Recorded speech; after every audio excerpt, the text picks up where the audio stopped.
മഹാലക്ഷ്മി സീരിയലിൻ്റെ എപ്പിസോഡ് റിവ്യൂയിലേക്ക് എല്ലാവർക്കും സ്വാഗതം. അങ്ങനെ കണ്ണനും മോഹിനിയും ഓപ്പറേഷൻ തിയേറ്ററിന് മുന്നിലിരിക്കുകയാണ്. ഈ സമയം രണ്ട് സിസ്റ്റർമാർ അങ്ങോട്ടും ഇങ്ങോട്ടും പരക്കം പാഞ്ഞ് ഓടുന്നത് കാണുകയാണ്. മോഹിനിക്കാണെങ്കിൽ ആകെ ടെൻഷനാവുന്നു. മോനെ എന്തൊക്കെയോ പ്രശ്നങ്ങളുണ്ടല്ലോ.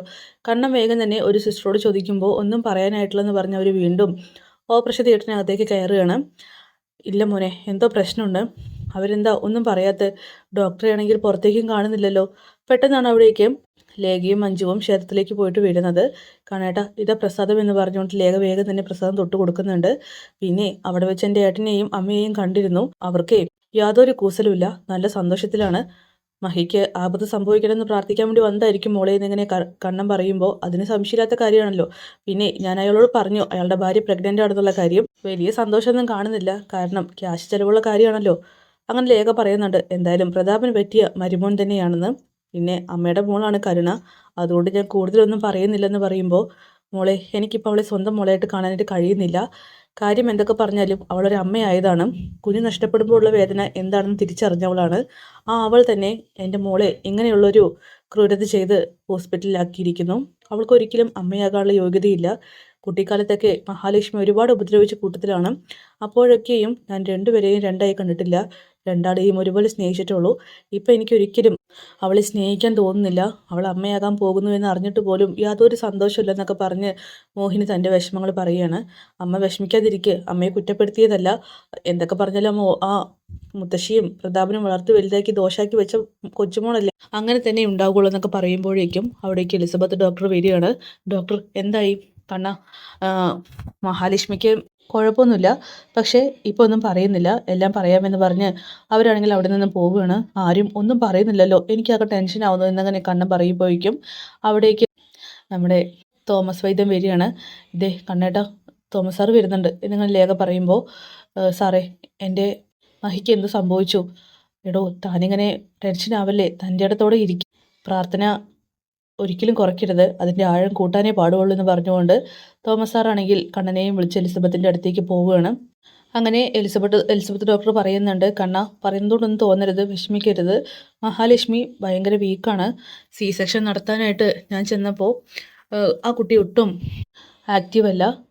അപ്പോൾ എന്ത് ചെയ്യാൻ കഴിയും? മഹിക്കും കുഞ്ഞിനും ഒരാപത്തും സംഭവിക്കില്ലല്ലോ, കുഞ്ഞിന് ഇതുവരെയും ഒരാപത്തും സംഭവിച്ചിട്ടില്ല എന്ന് കരുതിയിട്ട് ഞങ്ങൾക്ക് അമ്മയുടെ കാര്യത്തിൽ മാത്രമേ ഉറപ്പ് പറയാൻ കഴിയുള്ളൂ എന്ന് പറയുമ്പോൾ, അപ്പോൾ എൻ്റെ കുഞ്ഞിനെ എനിക്ക് കിട്ടില്ലല്ലോ ഡോക്ടർ. അങ്ങനെ പറയുന്നില്ല, പക്ഷേ പ്രാർത്ഥന, അതിലൂടെ എന്തെങ്കിലും അത്ഭുതം സംഭവിക്കാതിരിക്കില്ല എന്നൊക്കെ എലിസബത്ത് പറയുകയാണ്. അങ്ങനെ കണ്ണനോട് തോമസ് സാർ പറയുന്നുണ്ട്, കണ്ണൻ്റെ അശ്രദ്ധ കൊണ്ട് മാത്രമാണ് ഇങ്ങനെയൊക്കെ സംഭവിച്ചത്, ഇനിയിപ്പോൾ അത് പറഞ്ഞിട്ട് കാര്യമില്ല. എന്തായാലും ഇതൊക്കെ ചെയ്ത അവൾ പുറത്തല്ലേ, അവളെ ശരിക്കും ജയിലിനകത്ത് ആക്കണമായിരുന്നു മോനെ. മനുഷ്യത്വം കൂടിപ്പോയാലും പ്രശ്നമാണ്. അവളുടെ അച്ഛനും അമ്മാവനൊക്കെ അല്ലേ ജയിലിനകത്ത് കിടക്കുന്നത്. ഇനി ആരോടും മനുഷ്യത്വം കാണിക്കേണ്ട എന്നൊക്കെ കണ്ണനോട് തോമസ് സാർ പറയുന്നു. എന്നാലും അവളിങ്ങനെ ചെയ്യുമെന്ന് ഞാൻ ഒരിക്കലും കരുതിയില്ല സാർ. അവളെ ഉറപ്പായിട്ടും ഞാൻ വെറുതെ വിടാൻ പോകുന്നില്ല, അവളിനി അനുഭവിക്കുമെന്നൊക്കെ പറയുമ്പോൾ, നമുക്ക് നഷ്ടം സംഭവിച്ചതിന് ശേഷം മറ്റുള്ളവർക്ക് ശിക്ഷ കിട്ടിയിട്ട് കാര്യമില്ലല്ലോ മോനെ. അപ്പോൾ സാർ എന്താ പറഞ്ഞു വരുന്നത്? എൻ്റെ കുഞ്ഞിന് എന്തെങ്കിലും സംഭവിക്കുമെന്നാണോ? ഏയ്, ഞാൻ അങ്ങനെ പറഞ്ഞില്ല, അങ്ങനെയൊക്കെ സംഭവിക്കാതിരിക്കട്ടെ. എന്തായാലും കണ്ണനെ സമാധാനിപ്പിക്കുകയാണ്. എലിസബത്ത് പറയുന്നുണ്ട്, എനിക്ക് ടൈമായി, ഞാൻ പ്രാർത്ഥിച്ചുകൊണ്ട് പോവുകയാണെന്ന് പറഞ്ഞുകൊണ്ട് അവിടെ നിന്നും പോകുന്നു. അങ്ങനെ കണ്ണനെ ആത്മധൈര്യം കൊടുത്ത് തോമസ് സാറാണെങ്കിൽ കൂടെ തന്നെ നിൽക്കുന്നുണ്ട്. പിന്നീട് ഉണ്ണിയാണെങ്കിൽ എന്തൊക്കെയോ ആലോചിച്ച് നിൽക്കുന്ന സമയത്ത് അവിടേക്ക് ദുർഗ വരികയാണ്. എടാ മോനെ, നീ ഇവിടെ ഇങ്ങനെ ഇരിക്കുക, ഒരു സന്തോഷ വാർത്ത അറിഞ്ഞിട്ട് എത്രയും പെട്ടെന്ന് മോളെ ചെന്ന് കാണ്. ഞാനെന്തിനാ അങ്ങോട്ട് ചെല്ലുന്നത്? എനിക്കൊന്നും വയ്യ. പിന്നെ ഈ വാർത്ത അറിഞ്ഞിട്ടുണ്ടെങ്കിൽ അവൾ ആദ്യം വിളിക്കേണ്ടത് എന്നെയല്ലേ, മറ്റാരെങ്കിലും പറഞ്ഞിട്ടാണ് ഞാൻ അറിയേണ്ടത്. എടാ, മോൾക്ക് ഇത്തിരി വാശി കൂടുതലാണെന്ന് അറിയാലോ, അതുകൊണ്ടേ നീ ഇതൊന്നും കാര്യമാക്കണ്ട. അവൾക്ക് അത്ര വാശിയാണെങ്കിലേ എനിക്ക് അതിനേക്കാൾ വലിയ വാശിയാണ്. ഏത് സമയം നോക്കിയാലും ഭർത്താവിൻ്റെ കഴിവുകേടും പറഞ്ഞ് കുറ്റപ്പെടുത്തുന്നവൾ, അവളെയൊന്നും എനിക്ക് അംഗീകരിക്കാൻ കഴിയില്ലമ്മേ. ഇനി അതൊന്നും പറയണ്ട, അവൾ പറയുന്നതിലും കാര്യമില്ലേ, നീ കണ്ണൻ്റെ ചെലവിലല്ലേ കഴിയുന്നത്. അങ്ങനെയൊക്കെ ആണെങ്കിലും എന്നെ മനസ്സിലാക്കി കൂടെ നിൽക്കേണ്ടവളല്ലേ, അല്ലാതെ എപ്പോൾ നോക്കിയാലും കുറ്റപ്പെടുത്തൽ. അവൾ ഇങ്ങോട്ട് വരാത്തതായിരുന്നു നല്ലത്. എടാ അങ്ങനെ പറയല്ലേ, നിനക്കേ കുഞ്ഞു വരാൻ പോകുന്നതിൽ കുറച്ച് ബുദ്ധിമുട്ടുണ്ടല്ലേ. ഈ പറഞ്ഞതുപോലെ മോള് ഇടയ്ക്കിടയ്ക്ക് പറയാറുണ്ടല്ലോ, കുഞ്ഞു വന്നാൽ ഒരുപാട് ചിലവ് കൂടുമല്ലോ എന്ന്. അതുകൊണ്ട് അവൾ അവിടെ തന്നെ നിൽക്കട്ടെ എന്നാണോ നിൻ്റെ മനസ്സിലിരിപ്പ്? അത് ശരിയാവില്ല, എത്രയും പെട്ടെന്ന് മോളെ ഇങ്ങോട്ട് കൊണ്ടുപോവാ. അമ്മ എന്തീ പറയുന്നത്? ഇങ്ങോട്ട് കൊണ്ടുവരാനോ? അയാളെങ്ങനെ അറിഞ്ഞാൽ ഇവിടെ നിന്നും അവളെ അപ്പം തന്നെ ആട്ടിവിടും. അതൊന്നും സംഭവിക്കില്ല. നീ ഒരു കാര്യമെങ്കിലും ചെയ്യേ, മോളെ ഒന്ന് ചെന്ന് കാണുമെങ്കിലും ചെയ്യേ. ഇനിയിപ്പോൾ നിനക്ക് ഒറ്റയ്ക്ക് പോകാൻ മടിയാണെങ്കിലേ ഞാൻ കൂടെ വരാമെന്ന് പറഞ്ഞുകൊണ്ട് ദുർഗയാണെങ്കിൽ റെഡിയാവാൻ പോകുന്നു. അങ്ങനെ മനസ്സില്ലാ മനസ്സോട് കൂടിയിട്ട് കരുണയെ കാണാൻ പോകാൻ തീരുമാനിക്കുകയാണ് ഉണ്ണി. അങ്ങനെ ദുർഗയാണെങ്കിൽ കരുണയെ വിളിക്കുകയാണ്. കരുണയാണെങ്കിൽ ആകെ പേടിച്ച് വിറച്ച് ഫോൺ എടുക്കണോ വേണ്ടയോ എന്ന് ആലോചിക്കുകയാണ്. ഇനിയിപ്പോൾ സത്യങ്ങളെങ്ങാനും അറിഞ്ഞിട്ടായിരിക്കും വിളിക്കുന്നുണ്ടാവുക. അങ്ങനെ ഹലോ എന്ന് പറയുമ്പോഴേക്കും മോളെ എന്താ അമ്മേ എല്ലാം അറിഞ്ഞു ഞാൻ എന്ന് പറഞ്ഞുകൊണ്ട് ദുർഗയാണെങ്കിൽ സന്തോഷത്തോടെ പറയുമ്പോൾ എന്താ അറിഞ്ഞു എന്ന്. മോള് ഞങ്ങളോട് മാത്രം എല്ലാം മറച്ചു വെച്ചല്ലേ, ഈ ഒരു വാർത്ത അറിഞ്ഞിട്ട് എന്തുകൊണ്ടാ മോള് ഞങ്ങളെ വിളിച്ചറിയിച്ചില്ല? എന്താ അമ്മേ മോള് അമ്മയാവാൻ പോവുകയാണല്ലേ, എന്നെ വിളിക്കണ്ട ഉണ്ണിയെങ്കിലും വിളിച്ചറിയിക്കായിരുന്നു. മറ്റുള്ളവർ പറഞ്ഞിട്ട് വേണോ ഞങ്ങൾ അറിയാൻ വേണ്ടിയിട്ട്? അത് പിന്നെ അമ്മേ സാഹചര്യങ്ങൾ മോശമായി പോയില്ലേ, അതുകൊണ്ടാ. എന്തു മോശം? മോള് ചെയ്തതില്ലേ യാതൊരു തെറ്റുമില്ല. അവളെ മോള് ചെയ്തില്ലെങ്കിൽ ഞാൻ തന്നെ തള്ളി താഴെ ഇടണമെന്ന് ഒരുപാട് ആഗ്രഹിച്ചതാണ്. പിന്നെ എനിക്ക് പിന്നെ നിലനിൽപ്പുണ്ടാവില്ലല്ലോ. മോളായതുകൊണ്ട് എല്ലാവരും അങ്ങ് ക്ഷമിച്ചേക്കും. എന്തായാലും മോള് ചെയ്തത് നല്ല കാര്യം തന്നെയാണ്. ആ കുഞ്ഞ് ജനിക്കാതിരിക്കട്ടെ. അങ്ങനെ വരുമ്പോൾ എൻ്റെ മോളുടെ കുഞ്ഞായിരിക്കും ആദ്യം ഇവിടെ ജനിക്കുക. അവർ നിങ്ങളുടെ കുഞ്ഞിനെ കണ്ട് വെള്ളമിറക്കണം, അതാണ് വേണ്ടത്. പിന്നെ കണ്ണനിങ്ങോട്ട് വന്നിരുന്നു. എന്താ എന്താ അമ്മയ കാര്യം? എന്തെങ്കിലും അയാൾ പറഞ്ഞോ? ഒന്നും പറഞ്ഞൊന്നുമില്ല. വളരെ വിഷമത്തോട് കൂടിയിട്ടാണ് വന്നത്. പൂജാ റൂമിൽ കയറി അയ്യപ്പ വിഗ്രഹത്തിന് മുന്നിൽ വിളക്ക് തെളിയിച്ചിട്ട് പോയി. അതിനർത്ഥം എന്തോ കാര്യമായിട്ടുണ്ടെന്നല്ലേ മോളെ. അവളുടെ കുഞ്ഞ് ജനിക്കാതിരിക്കട്ടെ, അത് ഉറപ്പായിട്ടും മരണപ്പെടുമെന്നൊക്കെ പറയുമ്പോൾ കരുണയ്ക്ക് സന്തോഷമാവുകയാണ്. എന്തായാലേ മോളെ ഇങ്ങോട്ട് വരുന്നുണ്ടോ? ഇല്ലമ്മേ, ഞാനിപ്പോൾ എന്തായാലും തൽക്കാലം അങ്ങോട്ട് വരുന്നില്ല. ആ ശരി ശരി, മോള് വരണ്ട, ഞങ്ങളെ അങ്ങോട്ട് വരാൻ കേട്ടോ എന്നൊക്കെ പറഞ്ഞ് ദുർഗയാണെങ്കിൽ ഫോൺ വെക്കുകയാണ്. മുത്തശ്ശി അങ്ങോട്ട് വരുന്നുണ്ട്. ആരാ മോളെ വിളിച്ച്? അത് അവിടുത്തെ അമ്മയാ. എന്താ പറഞ്ഞ്? സത്യങ്ങളെങ്ങാനും അറിഞ്ഞോ? പ്രതാപിനെ കുറിച്ച് ചോദിച്ചോ? ആ അറിഞ്ഞു. എന്ത്? അപ്പോൾ അവരറിഞ്ഞല്ലേ? അതല്ല, ഞാൻ അമ്മയാകാൻ പോകുന്ന കാര്യം അറിഞ്ഞു. ആ എന്നിട്ടോ? അമ്മ വിളിച്ച് കാര്യങ്ങൾ അന്വേഷിച്ചു, പക്ഷെ അയാൾ വിളിച്ചില്ലല്ലോ. ഈ കാര്യം അറിയുമ്പോൾ അയാളല്ല മുത്തശ്ശി എന്നെ ആദ്യം വിളിക്കേണ്ടത്. ആ അത് ശരിയാ. ഇനിയിപ്പോൾ എന്ത് ചെയ്യാനാ? മോളങ്ങ് ക്ഷമിക്കുക. പിന്നെ മോളുടെ അച്ഛന ആ ദുർഗയുടെ കെട്ടിയാനെ കൊന്നെന്ന് അറിഞ്ഞാലേ ദുർഗ പോലും ഇപ്പോൾ വിളിക്കില്ലായിരുന്നു.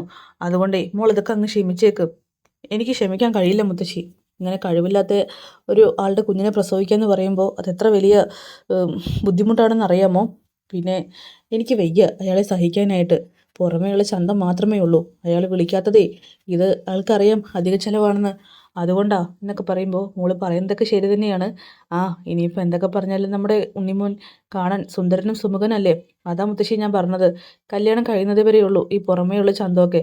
പിന്നീട് പെൺകുട്ടികൾക്ക് ഇഷ്ടം അവരെ ജീവന് തുല്യം സ്നേഹിക്കുന്ന, അവരുടെ ആവശ്യങ്ങൾ കണ്ടറിയുന്ന ഭർത്താക്കന്മാരോടാണ്. പക്ഷേ ഇയാളെ ഞാൻ എങ്ങനെ സ്നേഹിക്കുക, എനിക്കൊന്നും അറിയുന്നില്ലെന്നൊക്കെ പറയുമ്പോൾ മോൾ എന്തായാലും ഒന്ന് സഹിക്ക്. പിന്നെ ഈ പറഞ്ഞതുപോലെ എത്ര ആഡംബരമായിട്ട് നടത്തിയ കല്യാണമാണ്. എല്ലാം പോയി. എല്ലാ പ്രൗഢിയും ഐശ്വര്യവും കിട്ടിയത് അവൾക്കാണ്. ഈ കല്യാണം കഴിഞ്ഞത് മുതൽ നമുക്കാണ് കണ്ണീരും കരച്ചിലും. ഇനി എന്തായാലും മോൾക്ക് കമലേശ്വരത്തിലേക്ക് പോകാൻ പറ്റുമെന്ന് തോന്നുന്നില്ല. അങ്ങനെ പോയാലേ ആ മഞ്ജുവും കണ്ണനൊക്കെ മോളെ എന്തെങ്കിലും ചെയ്യും. കാര്യം ഇപ്പോൾ അവരുടെ അച്ഛനെ കൊന്ന കേസ് മാത്രമല്ലല്ലോ, മോൾ അവരുടെ കെട്ടിയോളെയും കൂടി തള്ളി താഴിടാനായിട്ട് നോക്കിയില്ലേ. അതുകൊണ്ടേ പ്രശ്നങ്ങൾ ഗുരുതരമാണ്. ഇനിയിപ്പോൾ ഒന്നും പറഞ്ഞിട്ട് കാര്യമില്ല, എല്ലാം തലവിധി എന്ന് പറഞ്ഞുകൊണ്ട് മുത്തശ്ശി അവിടെ നിന്ന് പോകുന്നു. കരുണയാണെങ്കിൽ എന്ത് ചെയ്യണമെന്നറിയാതെ ആകെ ടെൻഷൻ അടിച്ചങ്ങനെ നിൽക്കുന്നുണ്ട്.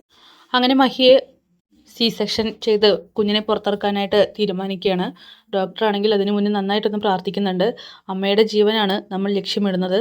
എന്തായാലും പുറമേ നിൽക്കുന്നവരോട് ഞാനൊന്നും പറഞ്ഞിട്ടില്ല, നമുക്ക് തുടങ്ങാമെന്ന് പറഞ്ഞ ഡോക്ടറാണെങ്കിൽ തുടങ്ങുന്നുണ്ട്. ഈ സമയം എല്ലാവരും പ്രാർത്ഥനയിൽ മുഴുകിയിരിക്കുകയാണ്.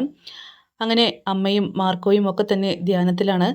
പിന്നീട് മുത്തശ്ശിയാവട്ടെ വിളക്ക് കൊളുത്തി കൃഷ്ണ ഗുരുവായൂരപ്പ ഒരിക്കലും അവളുടെ കുഞ്ഞ് ജീവനോടെ ജനിക്കല്ലേ, അവളുടെ കുഞ്ഞിനെ ജീവനോടെ കാണാനുള്ള യോഗം ആർക്കും ഉണ്ടാവല്ലേ, ആ കുഞ്ഞ് മരിച്ചു പോണേ എന്നൊക്കെ പറഞ്ഞ് മനസ്സൊരുക്കി പ്രാർത്ഥിക്കുകയാണ്. എന്തായാലും ഈ സമയം പെട്ടെന്നാണ് സിസ്റ്റർ വാതിൽ തുറന്ന് കുഞ്ഞിനെയുമായിട്ട് വരുന്നത്. എല്ലാവരും ഓടിപ്പോകുന്നുണ്ട്. മോഹിനിയാണെങ്കിൽ കുഞ്ഞിനെ വാരിയെടുക്കുന്നു. കണ്ണനാണെങ്കിൽ സന്തോഷം കൊണ്ട് കണ്ണ് നിറയുകയാണ്.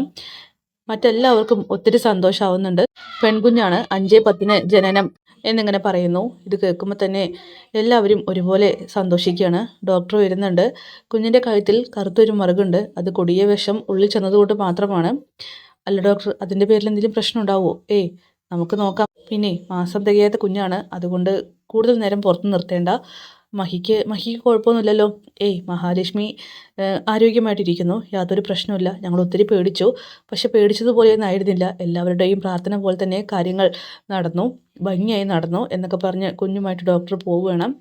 എന്തായാലും ഞാനിത് എത്രയും പെട്ടെന്ന് തോമസ് സാറിനെ വിളിച്ച് പറയട്ടെ എന്നിങ്ങനെ കണ്ണൻ പറയുമ്പോൾ അനന്തുവിനെ വിളിച്ചു പറയണമെന്ന് പറഞ്ഞ് ലേഖയും പോകുന്നു. സാഗറിനെ വിളിച്ചു പറയണം എന്ന് പറഞ്ഞുകൊണ്ട് മഞ്ജുവും പോവുകയാണ് ഫോൺ എടുത്തിട്ട്. എല്ലാവർക്കും ഒത്തിരി സന്തോഷമാവുന്നുണ്ട്. ഈ സമയം മോഹിനിയാണെങ്കിൽ കുടുംബദൈവങ്ങളോട് നന്ദി പറയുകയാണ് ഒരിക്കൽ കൂടി എൻ്റെ മോളെ രക്ഷിച്ചതിനെന്ന് പറഞ്ഞ്. അങ്ങനെ മാർക്കോ പ്രാർത്ഥിച്ചുകൊണ്ടിരിക്കുമ്പോൾ ഫോൺ റിങ് ചെയ്യാണ്. അമ്മയെ നോക്കിക്കൊണ്ട് മാർക്കോ ഫോണിലേക്ക് നോക്കുമ്പോൾ കണ്ണനാണ്. ഫോൺ എടുക്കുന്നിങ്ങനെ അമ്മ പറയുന്നു. ഫോൺ എടുത്ത് മാർക്കോ കേൾക്കുന്ന ആ ഞെട്ടിക്കുന്ന സന്തോഷ വാർത്ത നമ്മുടെ കണ്ണൻ അച്ഛനായെന്നും പെൺകുഞ്ഞാണെന്നൊക്കെയാണ്. അങ്ങനെ ഞങ്ങളെല്ലാവരും പ്രാർത്ഥനയിലായിരുന്നു എന്ന് പറയുമ്പോൾ ഞങ്ങളെല്ലാവരും എന്ന് വെച്ചാൽ ഞാനും ലോപ്പസും. ഫോൺ വെച്ചതിന് ശേഷം മാർക്കോ ആ സന്തോഷ വാർത്ത പറയുന്നു. പെൺകുഞ്ഞാണല്ലേ എന്ന് അമ്മ ഇങ്ങോട്ട് ചോദിക്കുകയാണ്. അതേ അമ്മ, കഴുത്തിലൊരു മറുകുണ്ടാകുമല്ലോ, കൊടിയ വിഷം ഉള്ളിൽ ചെന്നത് കൊണ്ടാണ് അങ്ങനെ സംഭവിച്ചിരിക്കുന്നത്. അമ്മ പറഞ്ഞതിൽ മാറ്റം ഉണ്ടാവില്ലല്ലോ. ഇനിയിപ്പോൾ നേരിട്ട് കാണുമ്പോൾ സാറും അതിനെക്കുറിച്ച് എന്നോട് പറയുമായിരിക്കും. അമ്മേ, കുഞ്ഞിനെന്തെങ്കിലും ആപത്ത് സംഭവിക്കുമോ? ഏയ്, ഒരു കുഴപ്പവും സംഭവിക്കില്ല. മഹാലക്ഷ്മിയും കുഞ്ഞും ആരോഗ്യത്തോടെ തന്നെ ഇരിക്കും. പിന്നെ ഇന്നത്തെ ദിവസം കുറച്ച് സംശയങ്ങളുണ്ടായിരുന്നു. ദൈവങ്ങൾ കൈവിടുമോ എന്നുള്ള പേടിയുണ്ടായിരുന്നൊക്കെ പറയുമ്പോൾ മാർക്കോ പറയുന്നുണ്ട്, അമ്മ മനസ്സൊരുക്കി പ്രാർത്ഥിക്കുമ്പോൾ തന്നെ എനിക്ക് ഉറപ്പുണ്ടായിരുന്നു കുഞ്ഞിനൊരാപത്തും സംഭവിക്കില്ല, എല്ലാം ഭംഗിയായി തന്നെ വരുമെന്ന്. എന്തായാലും ജനിച്ചിരിക്കുന്ന കുഞ്ഞ് നിസ്സാരക്കാരിയല്ല. അവൾ കാർത്തിക നക്ഷത്രത്തിലാണ് ജനിച്ചിരിക്കുന്നത്. കണ്ണനും കണ്ണൻ്റെ അച്ഛനും ആക്സിഡൻറ്റ് സംഭവിച്ച ആ നക്ഷത്രം, അതായത് കണ്ണൻ്റെ ജന്മനക്ഷത്രം. ഇനിയാണ് ആ കുഞ്ഞിനെക്കുറിച്ച് എല്ലാവരും അറിയാൻ പോകുന്നത്. ഒരുപാട് ദൈവസിദ്ധിയുള്ള കുഞ്ഞാണെന്നൊക്കെ അമ്മ പറയുന്നു. ഇത് കേട്ട് മാർക്കോയ്ക്കും ഒത്തിരി സന്തോഷമാവുകയാണ്. അങ്ങനെ അവനും ദൈവങ്ങളോട് നന്ദി പറയുന്നു. പിന്നീട് ഈ സമയം മുത്തശ്ശിയാണെങ്കിൽ പ്രാർത്ഥിച്ചുകൊണ്ടിരിക്കുമ്പോൾ കരുണ അങ്ങോട്ട് വരുന്നുണ്ട്. മുത്തശ്ശി, ഹോസ്പിറ്റലിൽ എന്തായെന്ന് അറിയുന്നില്ലല്ലോ. മോളെ, ഞാൻ മനസ്സൊരുക്കി പ്രാർത്ഥിക്കുക, ആ കുഞ്ഞ് ജീവനോടെ ജനിക്കലേ എന്ന്. ജനിക്കില്ല മുത്തശ്ശി, നമ്മുടെ പ്രാർത്ഥന ദൈവങ്ങൾ കേൾക്കാതെ ഇരിക്കില്ലെന്ന് പറയുമ്പോൾ, അതേ മോളെ, എൻ്റെ പേടി മറ്റൊന്നാണ്. മോളെ ഇനി പോലീസ് കൊണ്ടുപോകാനായിട്ട് വരുമോ? കൊണ്ടുപോയിക്കോട്ടെ, അവളുടെ കുഞ്ഞ് മരിച്ചിട്ട് എന്നെ കൊണ്ടുപോകണമെങ്കിൽ എനിക്ക് കുഴപ്പമില്ലെന്നൊക്കെ പറഞ്ഞ് നിൽക്കുന്ന സമയത്ത് മോഹിനിയാണെങ്കിൽ ഒരു ഓട്ടോയും വിളിച്ച് അങ്ങോട്ട് വരുന്നുണ്ട്. വരുന്നുണ്ട്. എന്തായാലും കാര്യങ്ങൾ അറിയാം. അങ്ങനെ മോഹിനി അകത്തേക്ക് കയറുമ്പോൾ തന്നെ, എന്തായി ഹോസ്പിറ്റലിലെ കാര്യങ്ങൾ? എന്താ, എന്തെങ്കിലും അശുഭവാർത്ത കേൾക്കാൻ വേണ്ടി വെയിറ്റ് ചെയ്തിരിക്കുകയാണോ? എനിക്ക് കേട്ടോ, എൻ്റെ മോള് പ്രസവിച്ചു, ഒരു പെൺകുഞ്ഞിന് ജന്മം നൽകി. കണ്ണനും മഹാലക്ഷ്മിയും ഒരു പെൺകുഞ്ഞിൻ്റെ അച്ഛനും അമ്മയായി. ഇനിയെങ്കിലേ നീ കുറച്ച് അടങ്ങി ഒതുങ്ങി ജീവിക്കടി. നിനക്ക് ഒരു കുഞ്ഞ് ജനിക്കാൻ പോവുകയാണ്, അതിൻ്റെ പക്വതയെങ്കിലും നീ കാണിക്കണം എന്നൊക്കെ പറയുമ്പോൾ, അയ്യോ മോഹിനി, നീ കണ്ണനോടൊന്ന് സംസാരിക്കണം. ഞങ്ങളന്ന് ഹോസ്പിറ്റലിൽ നിന്ന് വരുന്ന സമയത്ത് കണ്ടിരുന്നു. എന്നാലും മോളെ പോലീസിലൊന്നും കൊണ്ടുപോകരുതെന്ന് പറഞ്ഞേക്കണം എന്നൊക്കെ പറയുമ്പോൾ, ഞാൻ പറയില്ല, അതിൻ്റെ ആവശ്യം എനിക്കില്ല. കാരണം ഇവൾ എൻ്റെ മോൾ തന്നെയാണെന്ന് എനിക്ക് സംശയമുണ്ട്. ഇനി എന്താ വരുന്നത് വെച്ചാൽ അനുഭവിക്കാൻ തയ്യാറായിട്ടിരുന്നു എന്ന് പറഞ്ഞുകൊണ്ട് മോഹിനി അകത്തേക്ക് പോവുകയാണ്. ആ പോയവരോട് മുത്തശ്ശി കാല് പിടിക്കാതെ നിൽക്കേണ്ട. അല്ലെങ്കിലും അവരെന്നെ പണ്ട് മുതലേ മോളെ കണ്ടിട്ടില്ലല്ലോ, അവളെയാണല്ലോ ഇഷ്ടക്കൂടുതൽ. അതുകൊണ്ടേ അവരുടെ നിന്നും ഒരു അനുകമ്പയും പ്രതീക്ഷിക്കേണ്ട എന്നൊക്കെ പറയുമ്പോൾ, എന്നാലും നമുക്ക് കാല് പിടിച്ചല്ലേ മതിയാവുള്ളൂ മോളെ. എന്നാലും അവൾ അമ്മയായി, ഒരു പെൺകുഞ്ഞിന് ജന്മം കൊടുത്തു. നമ്മൾ പ്രാർത്ഥിച്ചതൊക്കെ വെറുതെ ആയല്ലോ മോളെ. ഒന്ന് വെച്ചാൽ നമ്മൾ പ്രാർത്ഥിക്കാതെ ഇരിക്കുന്നതാണ് മുത്തശ്ശി നല്ലത്. കാരണം പ്രാർത്ഥിച്ചതിന് ഓപ്പോസിറ്റ് എപ്പോഴും സംഭവിച്ചിട്ടുള്ളൂ. ഇവിടെയും അത് തന്നെയാണ് സംഭവിച്ചിരിക്കുന്നതെന്ന് കരുണ പറയുന്നു.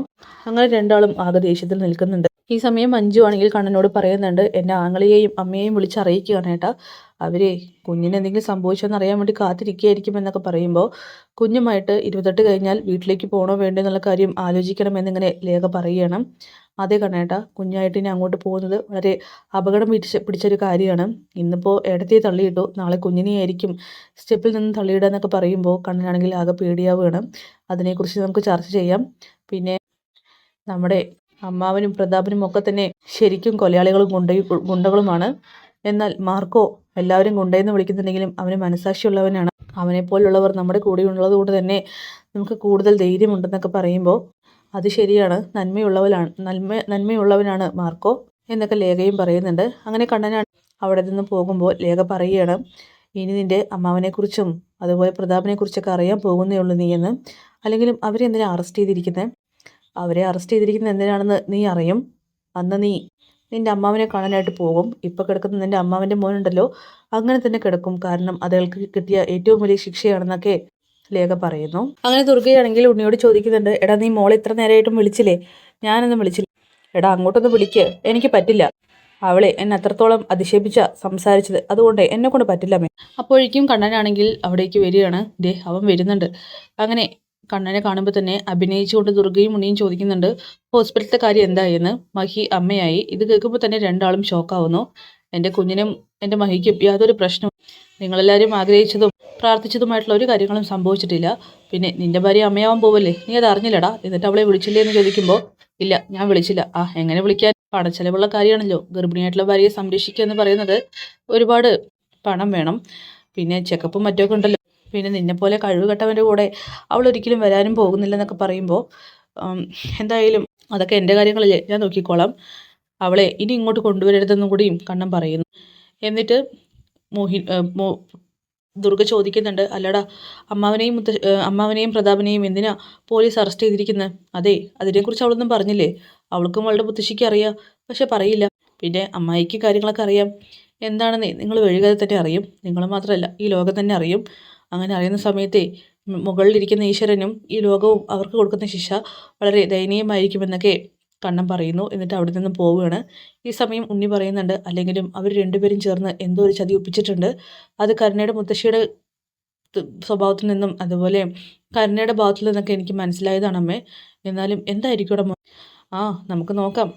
പ്രതാപനും അമ്മാവൻ എന്ന് പറയുന്നവനും കൂടിയിട്ടാണ് ഒപ്പിച്ചിട്ടുള്ളത്. അപ്പോൾ കാത്തിരിക്കാം, നാളെ ആവട്ടെ എന്നല്ലേ അയാളും പറയുന്നത് എന്നൊക്കെ പറഞ്ഞ് ഉണ്ണി സമാധാനപ്പെടുകയാണ്. എന്തായാലും അതൊക്കെ കാണിച്ചുകൊണ്ടാണ് എപ്പിസോഡ് അവസാനിക്കുന്നത്. കാത്തിരിക്കാൻ നാളത്തെ കിടിലൻ എപ്പിസോഡ് ഞാൻ